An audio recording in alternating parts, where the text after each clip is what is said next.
Shalom Bapak Ibu dan Saudara yang terkasih. Renungan kita pada hari ini berjudul Ia Tidak Layak Hidup. Kisah Para Rasul 22 ayat 22.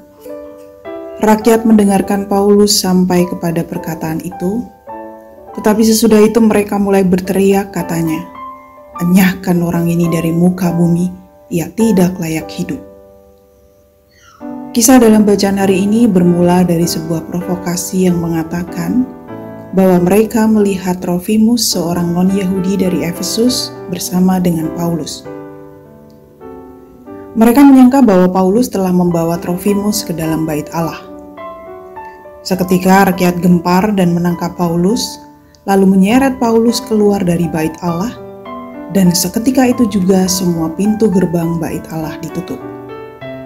Kisah Para Rasul 21 ayat 29-30. Pada Kisah Para Rasul 22 ayat 1-21, Paulus mencoba menjelaskan tentang bagaimana dia pertama kali percaya Yesus dalam sebuah perjalanan menuju Damsyik. Paulus juga menceritakan mengenai Yesus yang mengatakan kepadanya bahwa orang-orang Yahudi di Yerusalem tidak akan menerima kesaksian Paulus mengenai Yesus, namun bangsa lain justru menerimanya. Itulah mengapa kemarahan orang Yahudi makin bertambah sampai mereka berkata, "Ia tidak layak hidup." Sebab Paulus mengucapkan mengenai misinya terhadap bangsa-bangsa lain. Mereka tidak dapat menerima bahwa seorang Yahudi akan bergaul dengan orang-orang bukan Yahudi.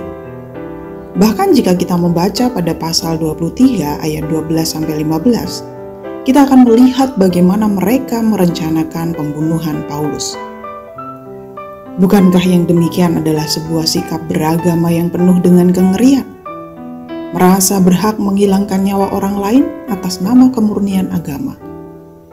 Saudaraku, kisah ini kembali mengajarkan kita bahwa keselamatan dari Allah adalah untuk semua orang. Panggilan kita adalah untuk mewartakan kebaikan kasih Allah, kan? Bukan untuk membatasi kasih Allah hanya kepada golongan tertentu saja. Amin.